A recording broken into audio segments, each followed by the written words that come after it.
Up next, we have Ms. Zoe Burke. You recognize for your testimony. Yes, can you hear me? Loud and clear. Great. Thank you so much for your time today. We really appreciate it. So my name is Zoe Berg. I am the project director of Americans for Responsible Technology. We are a science-based environmental health nonprofit organization based in New York. We have been working pretty closely interfacing with some of the locals in the Virgin Islands, in the U.S. Virgin Islands, regarding 5G technologies and some of their concerns. So that's what we're here to discuss today. So there's a little bit of lag, but that's all right.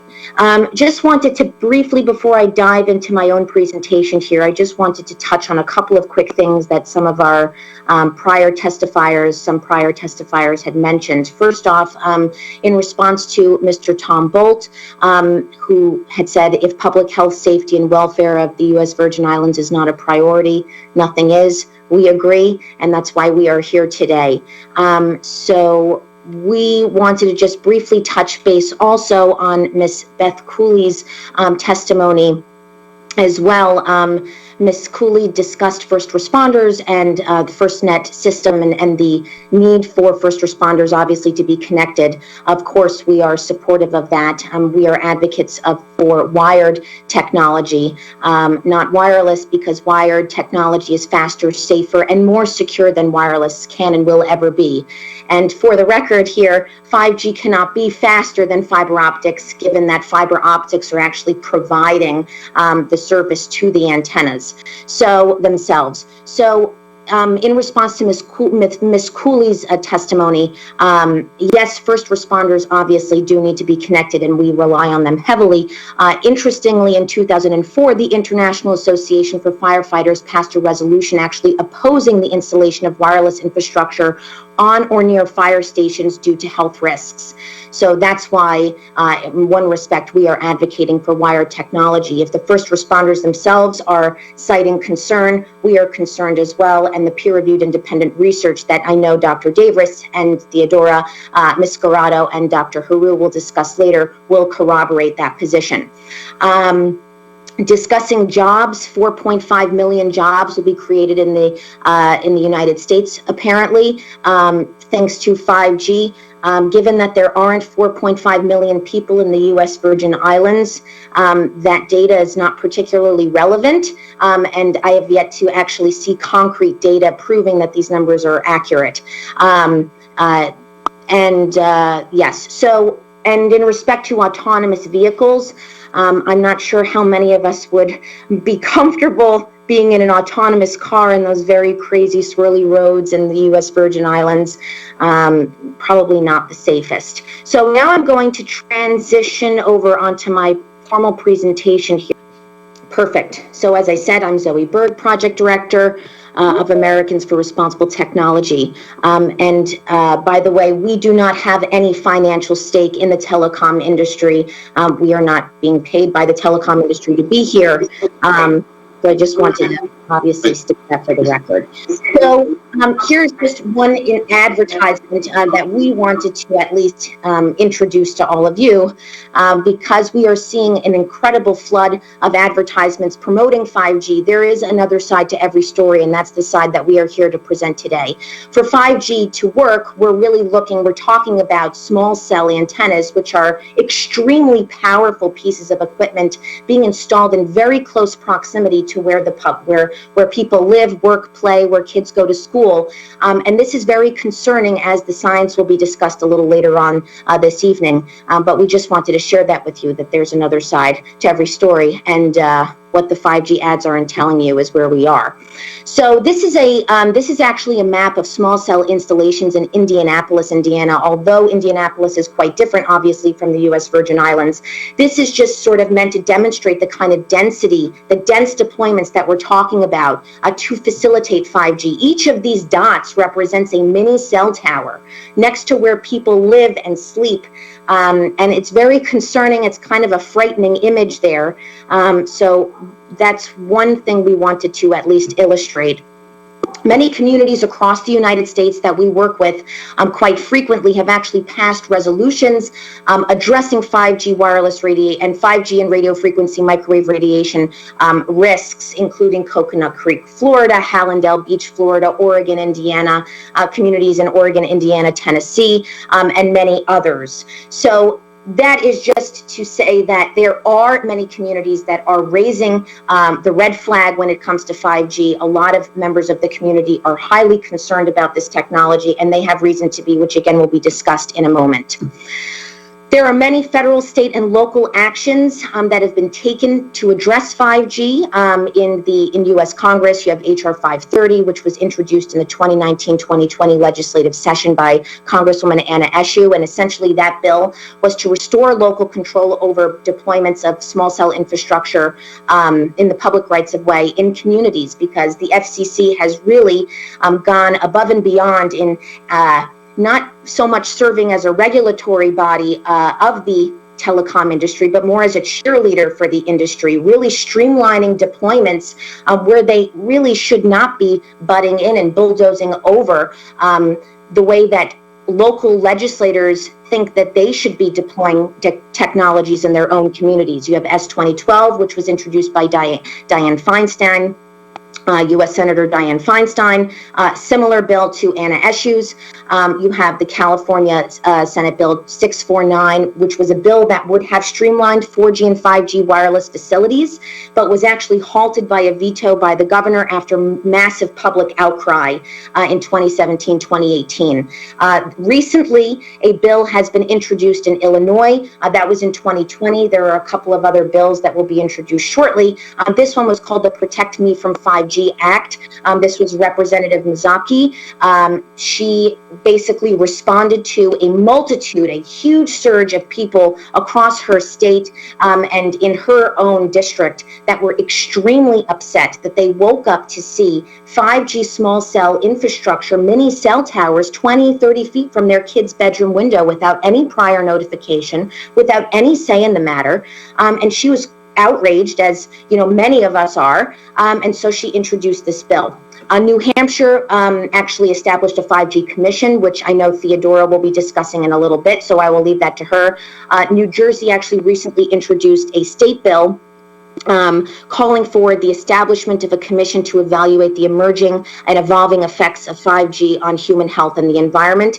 And then local governments, with whom I actually interface with most frequently, are developing ordinances to best protect their communities from wireless telecommunications infrastructure, given that the FCC has really, crossed a line that has never crossed before, really bulldozing over local control. Local governments are trying to cling on to anything that they have left by implementing installation setbacks, of this infrastructure from sensitive areas like schools, like residences, requiring randomized RF testing of this infrastructure. I know that in prior testimony, folks had discussed how the equipment is in compliance. Who is checking that? And are those folks being, who are those folks being paid by? Who are checking that, if they are? ADA compliance, the Americans with Disabilities Act, is of great concern to us and to many folks around the country who have debilitating illnesses that could be exacerbated or caused by exposure to electromagnetic radiation, which again will be discussed a little bit later. So ensuring that all of the equipment is compliant within the bounds of the ADA. Insurance without an EMF pollution exclusion, another fun thing we'll talk about a little bit later. I know Theodora will be covering that. So some examples of local actions, I'm going to just talk specifically about setbacks. Shelburne, Massachusetts; Calabasas, California; town of North Hempstead, New York, which is the town in which our organization is headquartered; Walnut Creek, California; and Palo Alto, California; and many, many others. Obviously there's limited time this evening, so I couldn't fit them all in, but these are just examples of localities that have taken measures proactively to protect their community members from this kind of infrastructure from being installed in such close proximity to where they tend to go without those kinds of restrictions in place. And now I just want to share two quick stories, and then I'm going to pass it on over. I just wanted to share the story of Maura Hahn, who's in Long Beach, California. Maura is... she unfortunately suffers from migraines. She is deaf in one ear, and she suffers from a multitude of other debilitating illnesses, and has a family history of cancer. In Long Beach, California, they started, very fortuitously, her husband had opened a piece of mail that looked like junk mail, and found out that they were looking to install a 5G node 25 feet from her window of her home, where she spends most of her days. Maura is fighting this installation to the bone every day, constantly, trying to gather signatures and petitions and, hiring lawyers. She's very, very deeply concerned about having a mini cell tower just outside of her window. She is concerned about property devaluation related issues. Who is going to want to buy her home knowing that you have this 24/7 radiation emitting device right where people would be sleeping? She is concerned about the aesthetic integrity of her community, and she is one of hundreds that I have spoken with in the past. This is Courtney Gilardi from Pittsfield, Massachusetts. Verizon illegally installed a cell tower just feet from their home. Her two kids are now very ill. They are experiencing, they actually sleep after the cell tower was installed. They sleep with trash bins next to their beds because they're constantly nauseous and might, are constantly feeling like they're going to vomit. They have horrible headaches, heart palpitations, the whole 9 yards. And this all started after the installation of this cell tower. It used to be green, this reading, as you can see on the meter on the right that Amelia is holding, and now it is hot red in their home. So recommendations to this committee, we would respectfully suggest that members of the committee write a letter to U.S. Congressman Frank Pallone urging for a congressional hearing on wireless radiation health risks. We would urge the committee to float the idea of establishing a commission to study the emerging health and environmental effects of 5G. We would very strongly urge this committee to protect and preserve local control over 5G deployments under the fullest extent under the law, and prohibit wireless infrastructure deployments, including 5G-enabled small cells within 1,500 feet of residences and schools, nurseries, daycare, pre-notification of installation to all residents. Require that telecom companies have commercial liability insurance covering EMF-related risks, ensuring compliance within the ADA, and prioritizing fiber optic build-outs, of which the U.S. Virgin Islands has an incredible ecosystem, pre-existing ecosystem of fiber optics that should be utilized to the fullest extent. Again, fiber optics provides faster, safer, and more secure connection than wireless never provide. So that's all for me. I look forward to answering the questions you guys have and appreciate the opportunity to speak. Thank you, Ms. Berg. Up next, we have Mr. James. You're recognized for your testimony.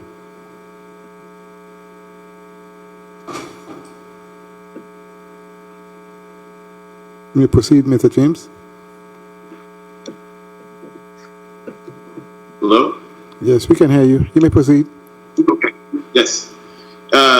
Good evening to everyone. Good evening, Chairman. I appreciate this opportunity to be here. Good evening to everyone that's here as well. Look forward to a great discussion. I want to give a special thank you to American for Responsible Technology and for Environmental Health Trust to be here with supporting us. We thoroughly, really appreciate your support.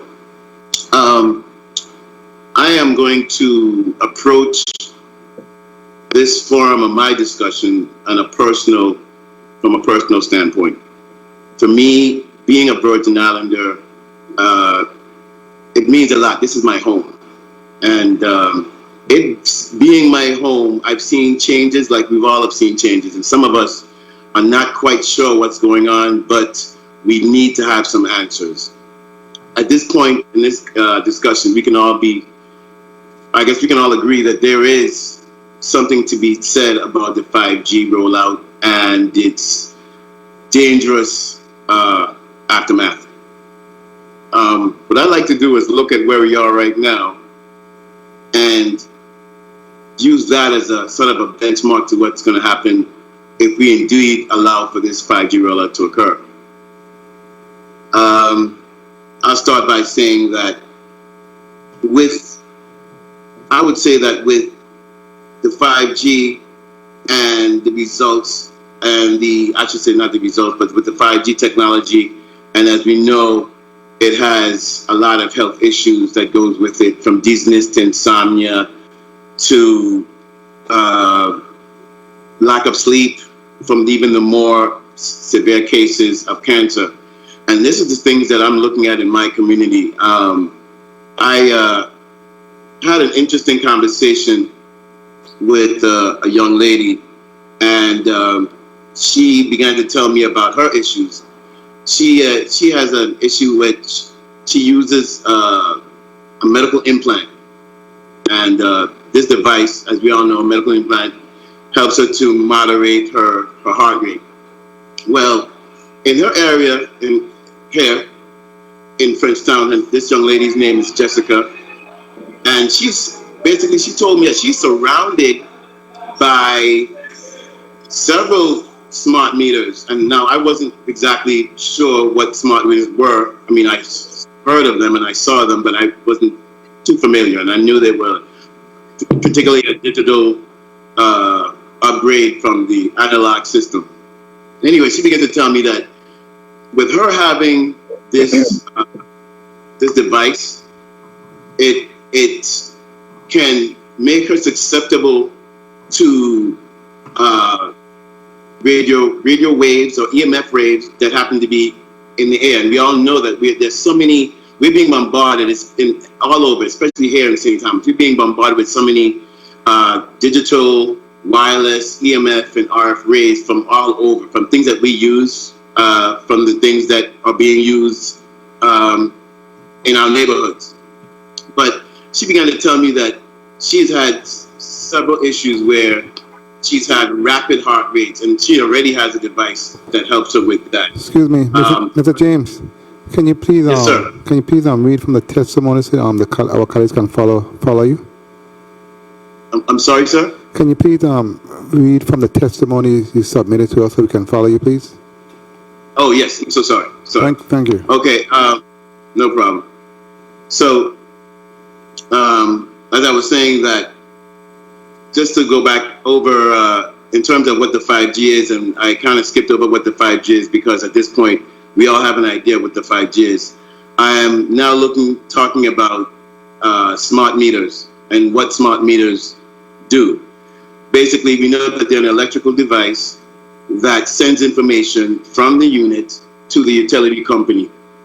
Now, doing this, some may say that makes it convenient, that makes it easier, that allows the utility company to know what's going on and to be able to look at the rates.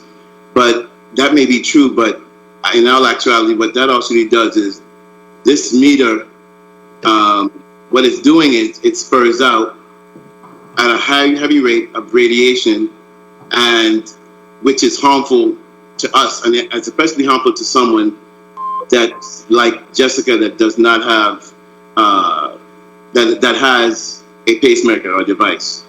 No? So the smart meters are costly. They cost us money, privacy, and more importantly, our health. These electrical devices can be expensive and a part of the smart grid consumers pay for. This usually comes at the cost of the property owner, whether or not the person wants it, or privacy issues that can come from installation. And needless to say, a lot of people are not told how they work and when and how that information is being taken and what's being used with that information that they're gathering. When I saw the smart meter, she told me that the information that was supposed to be gathering doesn't always work. Not only does it not work, but it created a problem for her. One of the health risks that it poses was among other things, was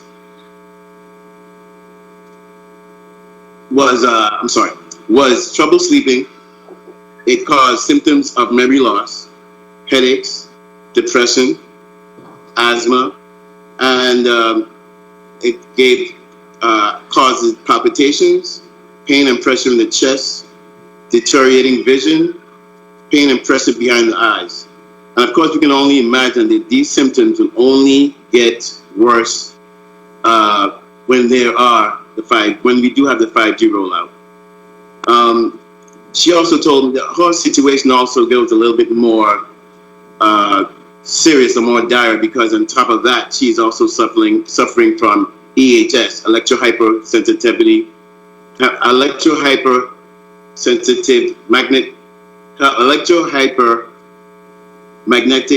sensitivity. I'm sorry. And so with this, you can feel her system is really sensitive to any effects or anything that you would get from a wireless device, let it be a tablet, a phone. She can only use her phone on the opposite side of her body, so as not to have an electromagnetic interference. I'm just going to kind of skip over this for the interest of time, and basically what I'm saying, so I can get to the gist of it. She's also told me there's a few other people whose name I won't mention that have suffered from the smart metering being placed in their homes. There was a young lady whose children one child had gotten radiation poison, and the other child, her daughter, had uncontrollable nosebleeds. I've been also told of some people that had an uncontrollable urge to use the bathroom after passing, and this is not even just walking, but in a car, passing by that area where this smart meter is. And also it has caused some traumatic situations for people that had suffered from seizures.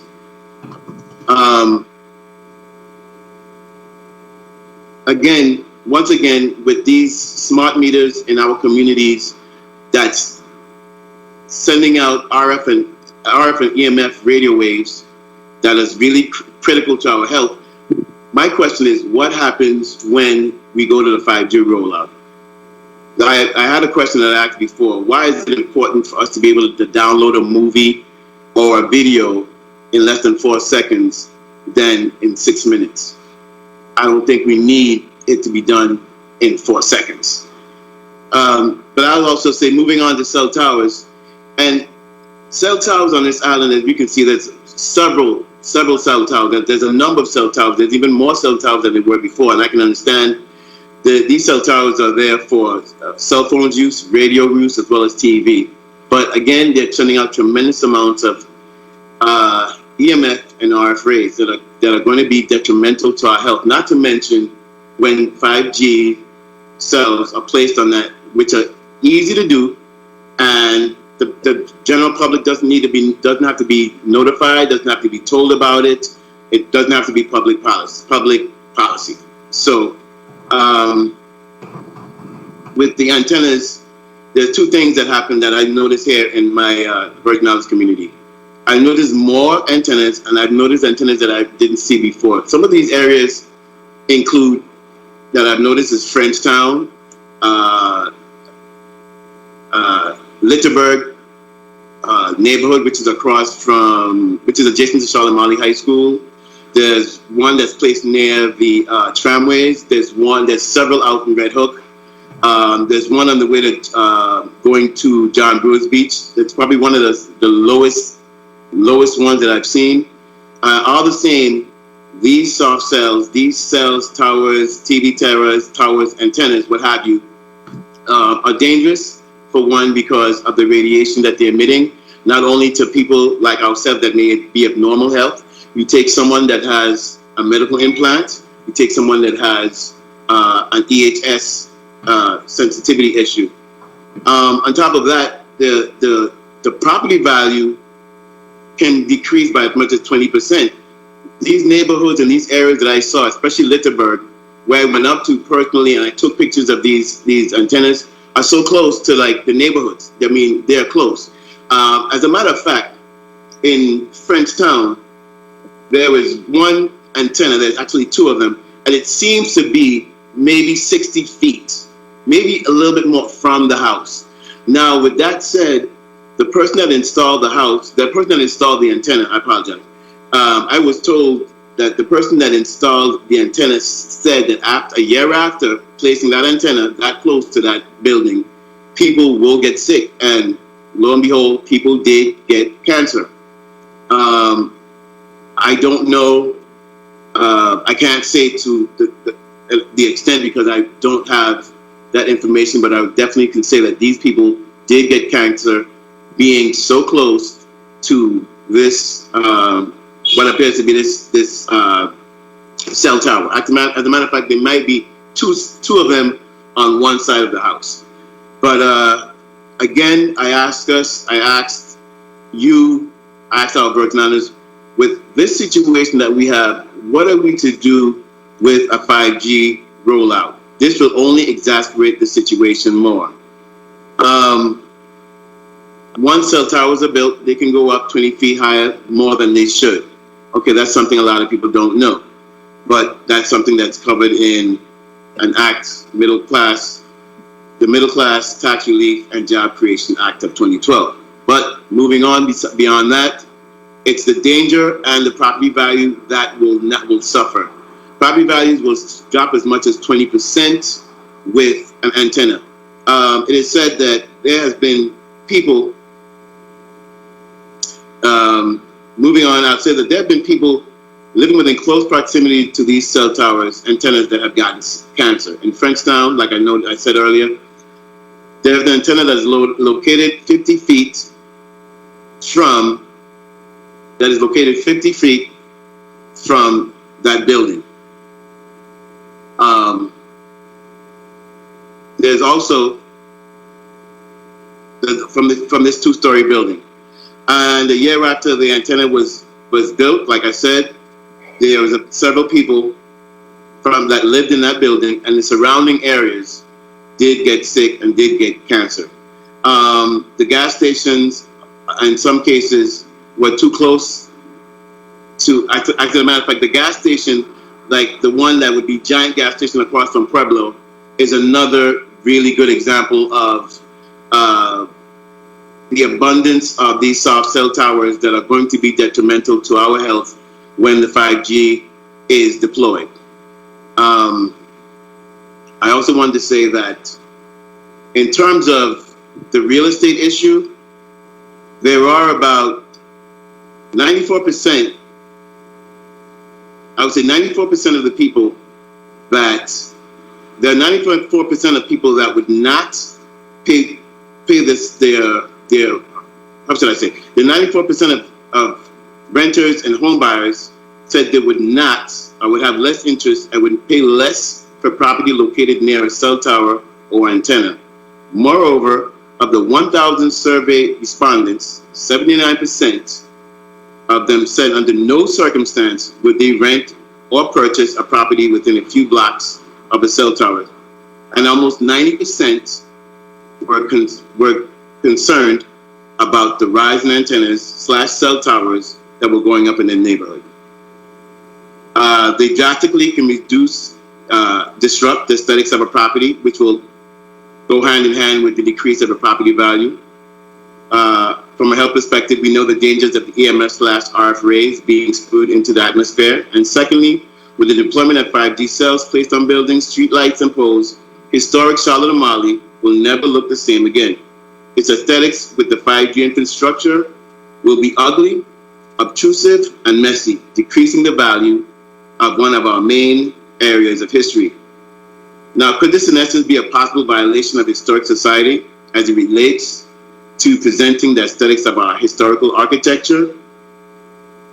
The U.S. Department of Housing and Urban Development considers these towers a nuisance. Just briefly, the National Association of Realtors have also sent a letter to the FCC urging them to respect and not violate homeowners' rights. And what else can I say? I think in summary, I urge us all to really think about the decisions that we make right now, because they These decisions regarding the dangers of the 5G technology on wireless devices like smart meters, cell phones, towers, and the likes will cause a great electromagnetic interference, resulting in injuries and potential death. So the very important information that you see is so that we can all make a responsible decision as it relates to our Virgin Islands community. And because in our Virgin Islands community, what's at stake is the future, and the future is our children, and they deserve the best. I thank you very much for your time. I appreciate it. You allowing me the opportunity to speak. And thank you very much, Mr. Chairman. That is all I have. Thank you so much, Mr. James. Dr. Thank you, sir. Dr. Davis, you are recognized for the presentation of your testimony. As I've said, I've had a lot of experience working myself in government. I've had a career for more than 40 years doing research on environmental health hazards. I've published more than 220 technical publications. My work in this field is independent. I have not worked as a consultant for any special groups on this issue. We are a nonpartisan, non-governmental organization supported by individuals and foundation grants. But I want to make clear that was mentioned before by Dr. Swanson. The FDA 2020 review of evidence did not cover a number of important things, including the National Toxicology Program study finding clear evidence of cancer after extensive peer review, including studies showing DNA damage from multiple studies, reproductive damage documented by Cleveland Clinic researchers so that they recommend men not keep phones in their pockets, and I'm going to show you why in a moment, and findings just published from the Swiss National Expert Advisors that told their government that current levels of non-ionizing radiation that do not have sufficient power to break DNA can cause oxidative stress. This is a known biochemical marker of harm associated with neurodegenerative disease, cancer, and other chronic illnesses, with impacts to brain development, impacts on birds, bees, trees, and plants. Numerous scientists have criticized this flawed report from the FDA, which was hastily put together and was not a representative review of the literature. Now, my next slide shows you the findings from this astonishing report for the Swiss government, which, as you know, is a high-tech country, and unlike the United States, has independent scientific advice on which it relies. And that group of experts, including some of the most distinguished toxicologists in the world, with between them have more than 2,000 publications in this field, concluded that current levels of radiation that, in fact, as Dr. Swanson has told you, and Mr. Grimes will tell you, do not cause power sufficient to cause damage. They are correct in that regard. However, it's not the power of the radiation that causes the effect, but the pulse, the irregular pulse of these signals that is produced over thousands of minutes and thousands of hours over a lifetime. And therefore, the Swiss government experts said that the young and elderly are at great risk, and those with existing diseases are also at great risk, and they recommended reducing exposures to current levels of non-ionizing radiation. And I stress current levels because, of course, 5G will require even higher levels, and as you've heard from other testimony here, the 5G system requires an antenna every 100 meters or so, and in the United States this will involve 1 million new antennas to be constructed. Now the next slide shows you just a list of some of the research that has been published that by the experts in the field, some of whom, like me, have been working for decades on environmental health risks. And these include cancer in both animals and humans. And I want to state this. The reason we study animals is to predict effects in humans. And the NTP study that you will hear about was actually first requested by the FDA in 1999. It was begun in the 2000s and completed in 2014 and not released until 2017, until unprecedented peer review. Every compound that we know will cause cancer in people because we have evidence in them, will produce it in animals when adequately studied. And the NTP study was designed by Swiss engineers who created the exposure chambers so that they would not produce heat, and their results were found to have clear evidence of cancer. I will briefly show you some of what was known in 2010 when I wrote my book, The Truth About Cell Phone Radiation, Disconnect. In that book, I documented what was known at that time, including the European Union Reflex Project, which studied the ability of low-powered pulse signals to damage DNA in the brain. And now we move to the proposed massive densification of antennas with 5G, which will reform the frequencies used in 2G, 3G, and 4G, and add in higher frequencies that have never before been in an antenna network. And because 5G, the high frequency, can't travel as far, you will need an unprecedented density of antennas, bringing the 3G and 4G signals closer to humans than has ever been done in our history. When we look at what we have modeled with studies that we've done with our colleagues at Porto Alegre, Brazil, where they are the chairman of the Department of Electrical Engineering, Alvaro de Sales, and Claudio Fernandez have worked with us for some time. Children absorb more microwaves into their thinner skulls that have more fluid inside. We protect children's brains with seat belts, bike helmets, and all the like, because we know that a child's brain is more sensitive. It doubles in the first year of life. It's not fully myelinated. The energy deposition is 2 times higher in the brain and 10 times higher in the bone marrow of a child compared to that of adults, according to the American Academy of Pediatrics that wrote to the FCC in 2012, urging that their standards be revised, because you see the standards for cell phones today are set on a large, empty bowling ball of liquid, homogeneous liquid, based on a man with a 12 to 14 pound head. And that is not relevant to the millions of children, billions at this point, around the world exposed to these devices.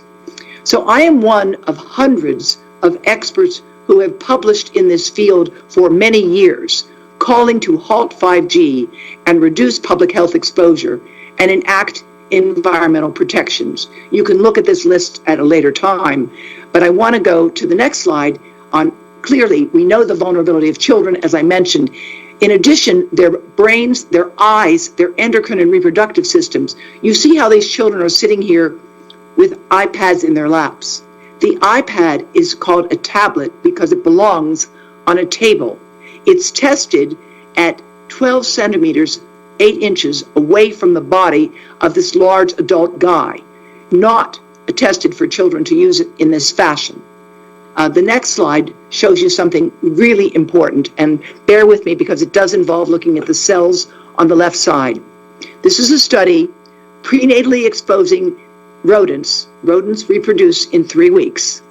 That's why it only takes them 2 years in their lifetime in the NTP study to get as much exposure as a human will get in our 70 plus years. You look at the control cells on the top, and you see they're nice and round and they have integrity, they have membranes. But if you look at the bottom, you'll see that the cells in the brain of the hippocampus exposed during pregnancy, when in gestation, to this wireless radiation at current levels that do not have power, as Dr. Swanson said, he's correct, it's very low power, but it's the pulse that absolutely damages the blood-brain barrier, can cause decreased memory in teens, and hyperactivity has been measured in children after prenatal exposure. And I urge you to think about the children as you're considering what to do next. Now, as the male reproductive system is in fact most vulnerable of all. If you look closely at this slide, what you can see here is that the radiation goes most intensely in yellow and red into the testis and the scrotum. That is why the Cleveland Clinic has advised men to keep your cell phone as far from your testis as you can. And those of you who may have your phones in your pockets, please take it out or put it on airplane mode, because so long as it's in your pocket, it is constantly sending these weak irregular signals as it's updating your apps and doing all of these things that are constantly making these phones connected with an electronic handshake to the tower up to 900 times a minute. The next slide shows you what happens to a model, three-dimensional model made by Swiss engineers of the honeybee.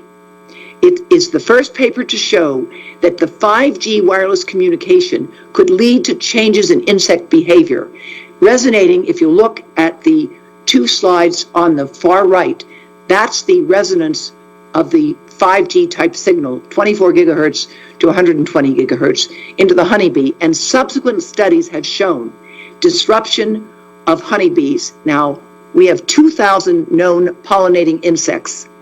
If they are interfered with by these frequencies, agriculture itself will suffer. And we already know that honeybees are endangered from neonicotinoid pesticides and other threats, so this would add further to the burden on pollinating insects.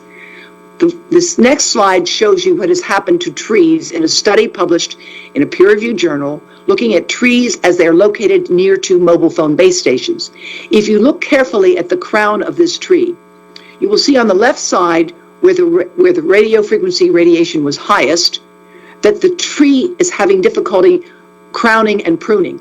And that is because, having been exposed for more than 5 years to these two base stations over on the top left, which are 3G base stations, this tree had difficulty developing a full crown. Eventually, that part of the tree will die and the whole tree will die. It will take probably 10 years. But if you think about it, the tree is almost looking like it's trying to move away from those towers. This slide here was published recently in the IEEE World Forum on 5G. It was done by two computer modeling experts, and they took data from Austin, Texas on the left, where current towers are located, and modeled the exposure, and then modeled what will happen if 5G gets turned on in these same areas.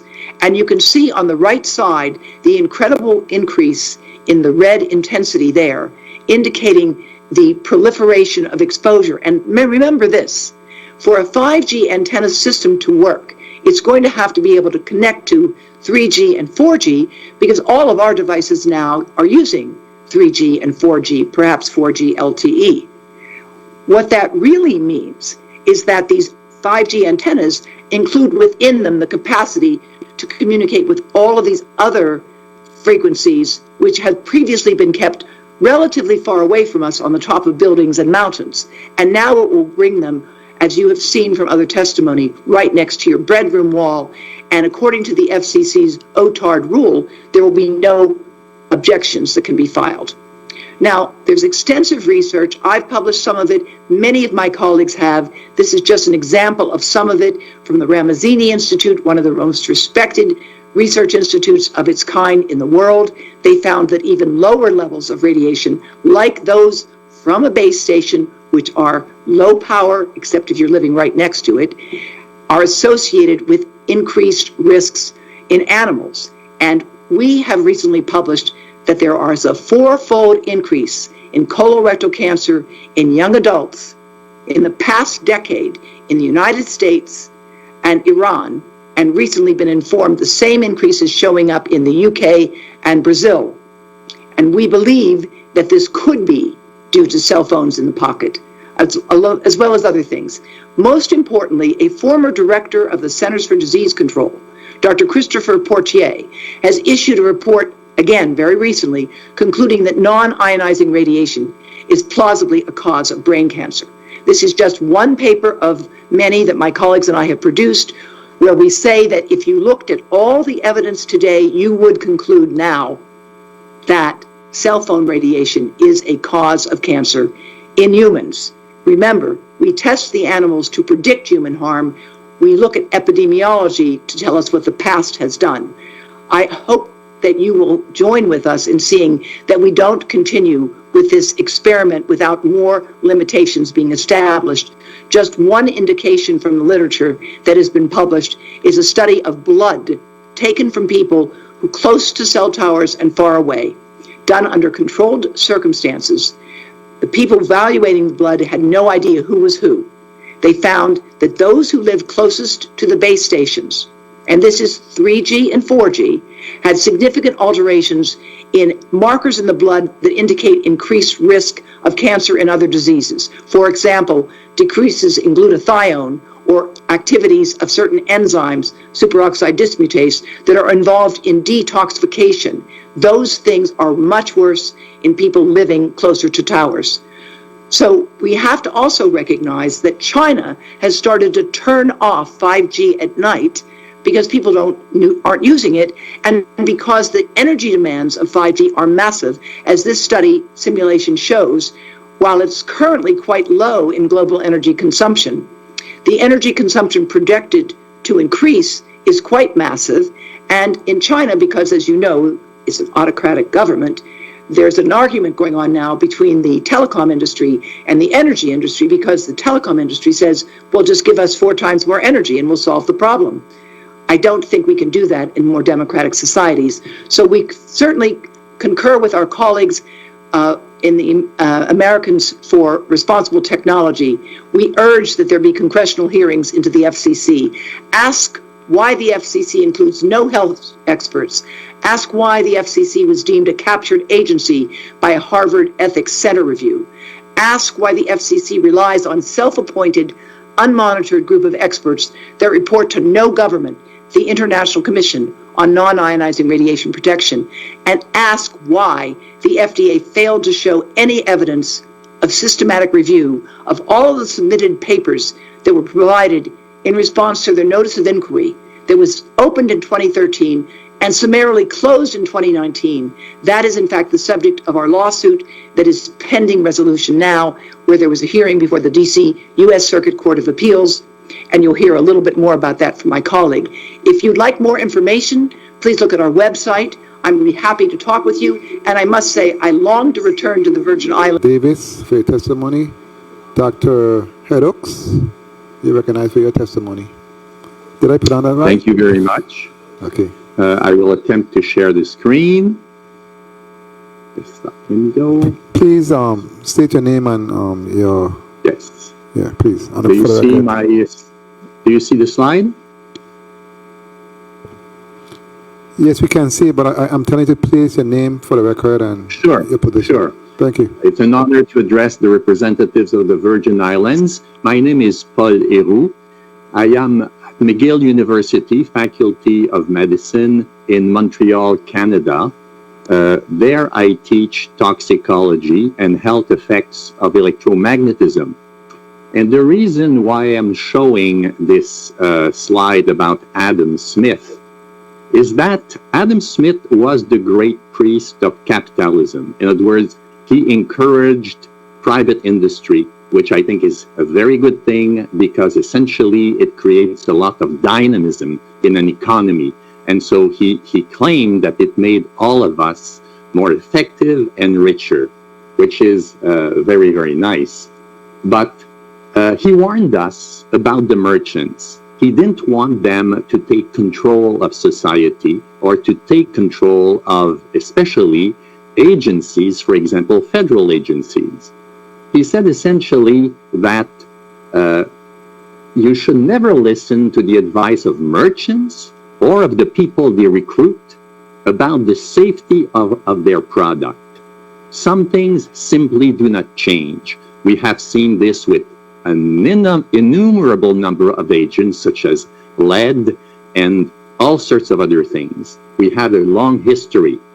Personally, I have worked for industry, both for the power industry and for the telecommunications industry, and I have personally witnessed the process by which industry deliberately and systematically rejected, in some cases suppressed, any evidence that would indict their products. And this happened over decades.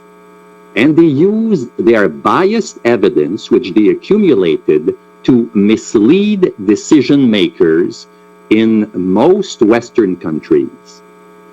Now, you have to understand that the damage done by electromagnetic radiation has nothing to do with heat. One important mechanism by which electromagnetic radiation acts on biological systems is by direct perturbation of the electrons and proton flows, which are critical to the function of mitochondria, specifically the process of oxidative phosphorylation. I understand that most of you may not be biologists, but what you have to understand, and if you talk to a biologist, he would confirm this, that you are highly electrical. And here you can see the flow of protons, and in red here the flow of electrons. And here you have an enzyme, ATP synthase, which is particularly sensitive to electromagnetic radiation.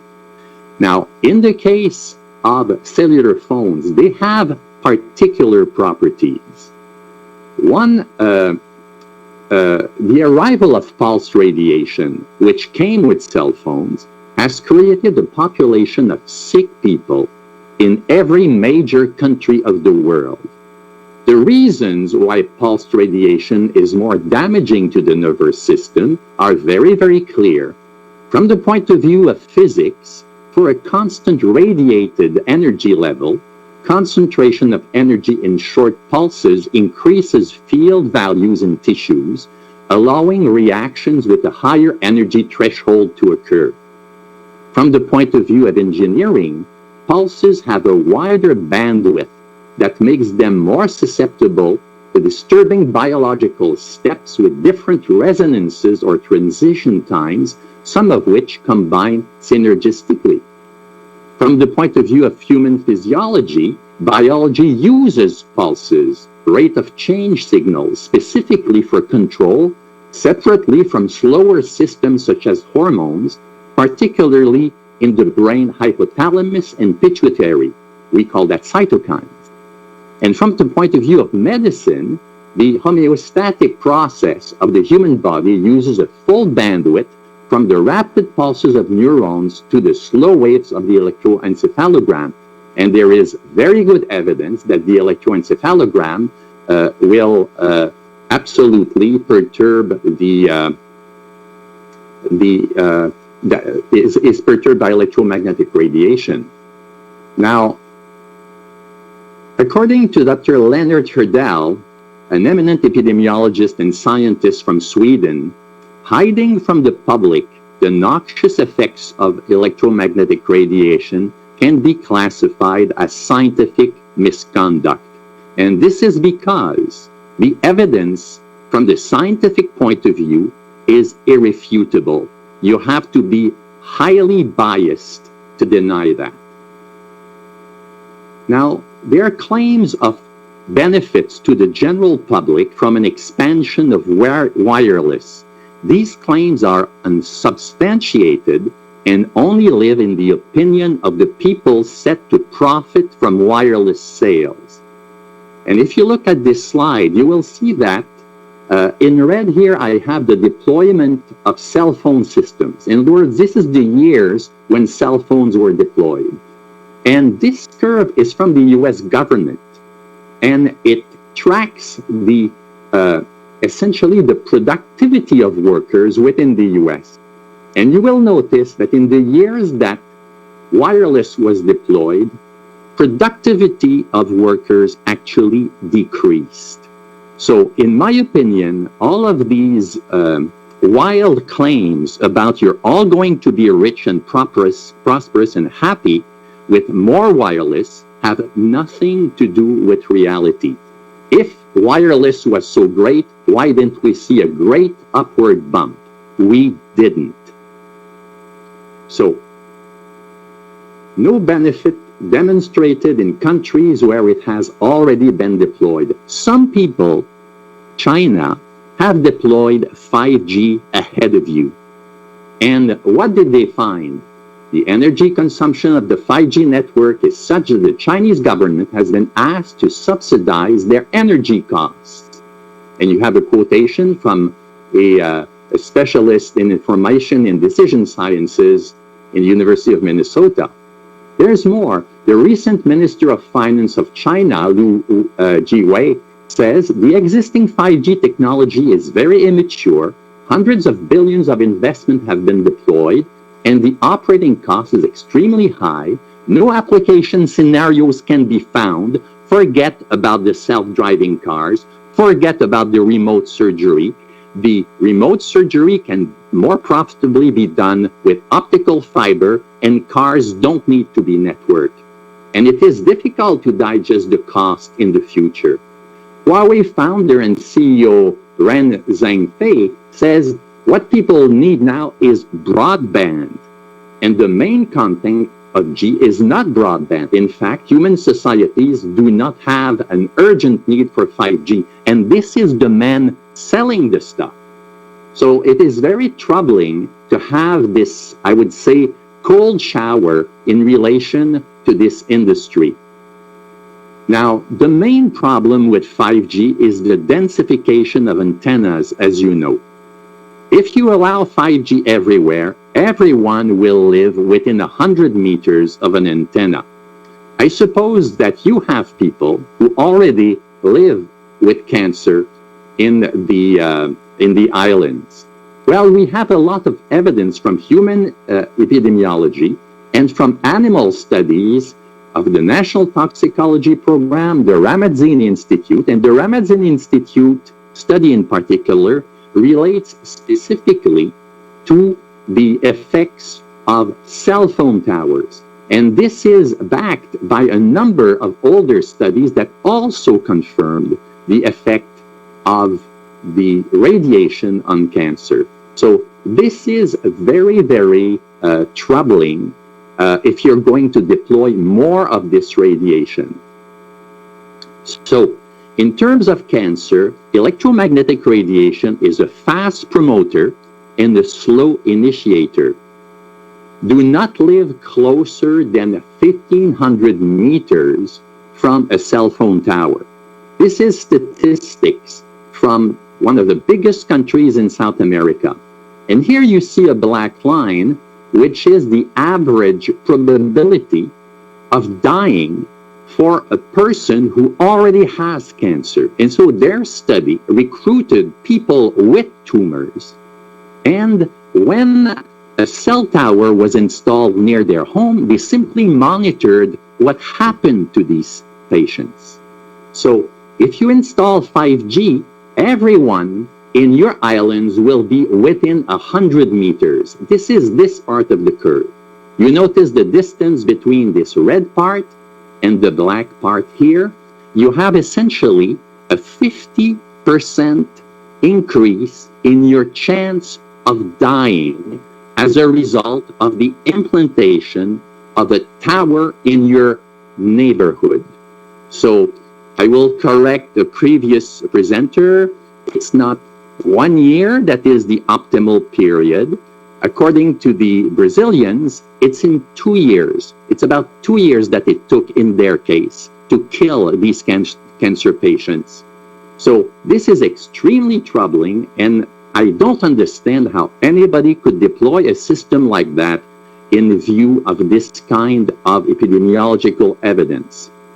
So 5G will also create entirely new cancers and amplify chronic diseases based on its capacity to generate free radical species, which is one of the biological variables that is most powerful for diseases like Alzheimer's, diabetes, and so on. So if you turn to the National Toxicology Program, this huge, expensive study, what is unclear about the statement, clear evidence of carcinogenicity, especially when it is entirely supported by the results of the Ramazzini Institute in Italy. So the injury from wireless is already with you in the form of many chronic diseases today. Those will increase radiation exposures. So the Virgin Islands can choose.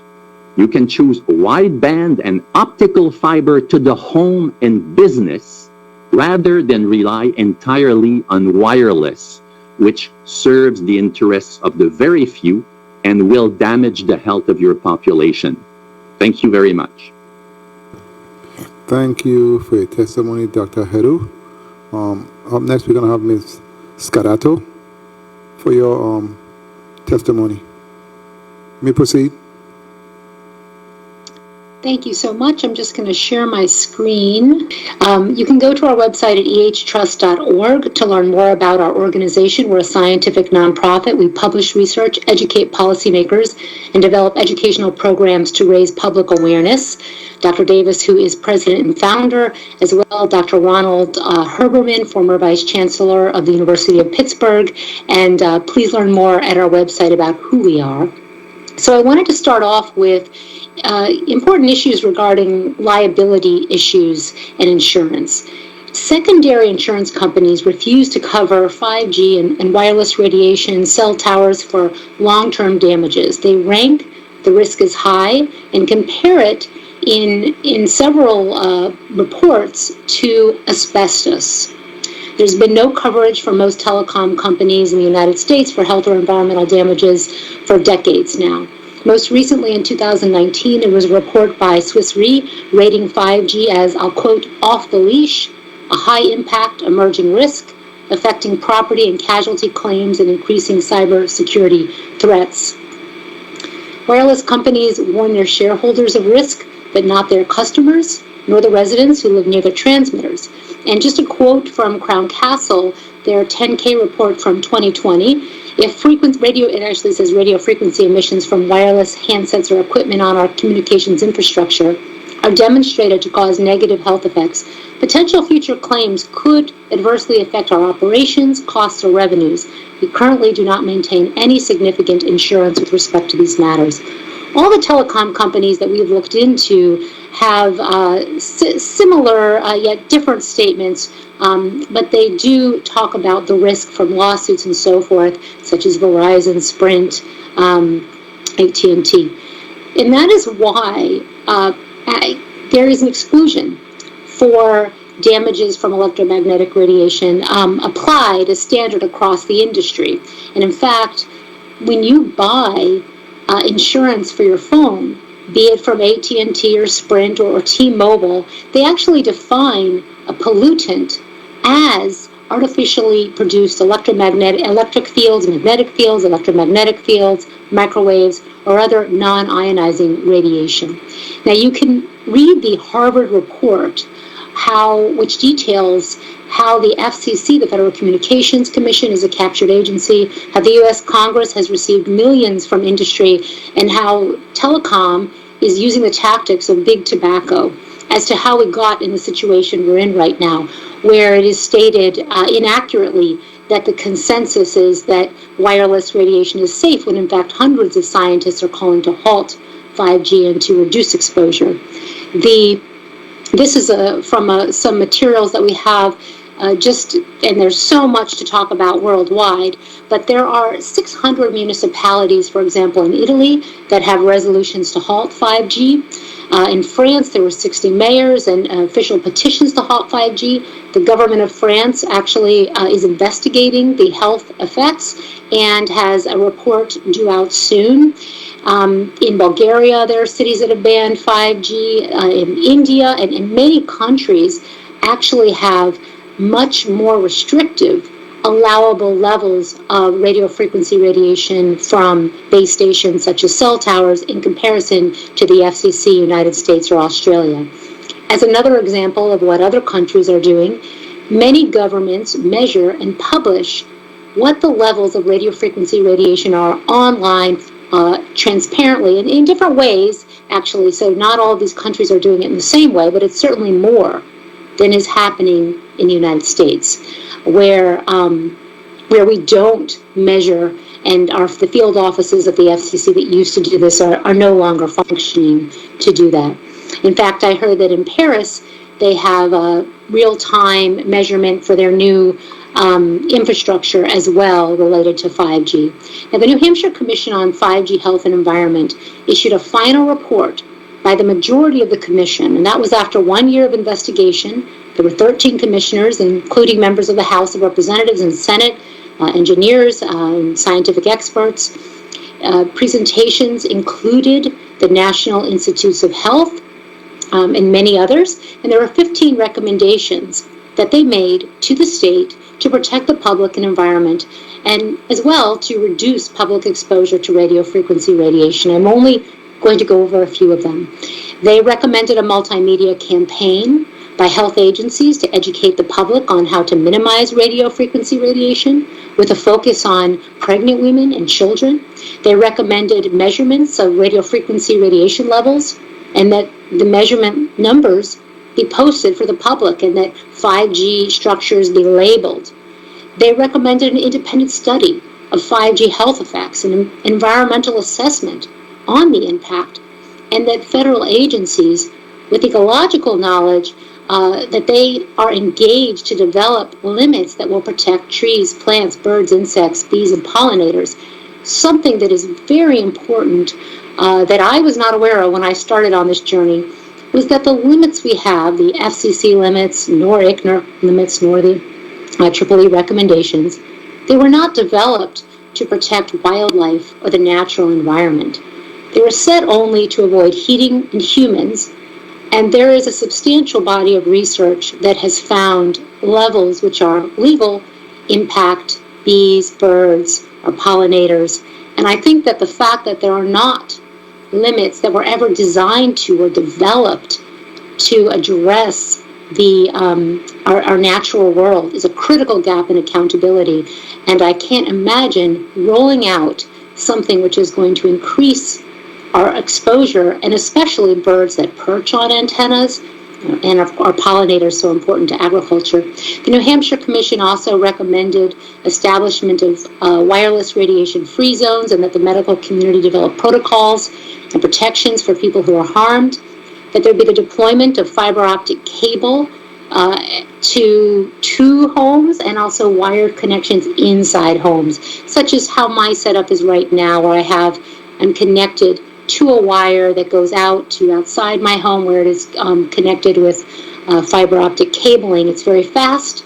I do all my work this way, fully wired, so I don't need to have that data in the air. Instead, it goes in a wire.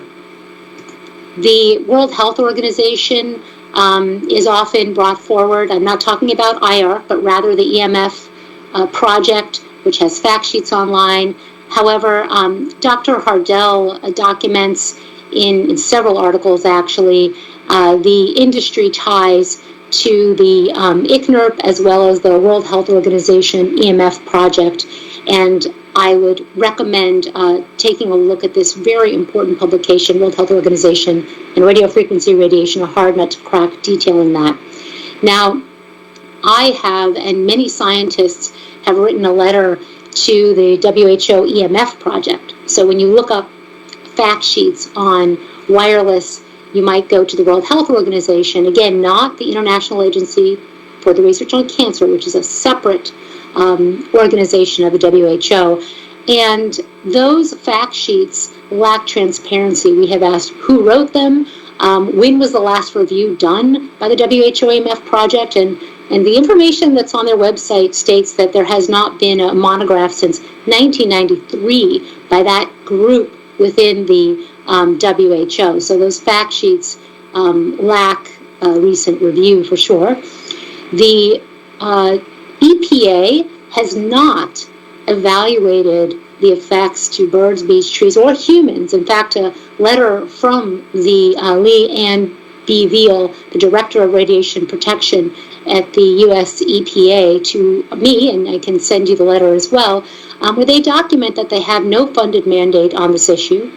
They haven't looked into it or published a review. Actually, they haven't published a review since 1984. Now, we know that they were in development of safety limits when they were defunded in 1996. And the United States adopted limits that were based on industry groups' recommendations. I also recommend Dr. Ronald Melnick's published publication detailing the unfounded criticisms of the National Toxicology Program a study on cell phone radiation. And thank you so much. I look forward to answering questions, and I'm honored to be speaking with you today. And thank you so much for your testimony. And finally, we have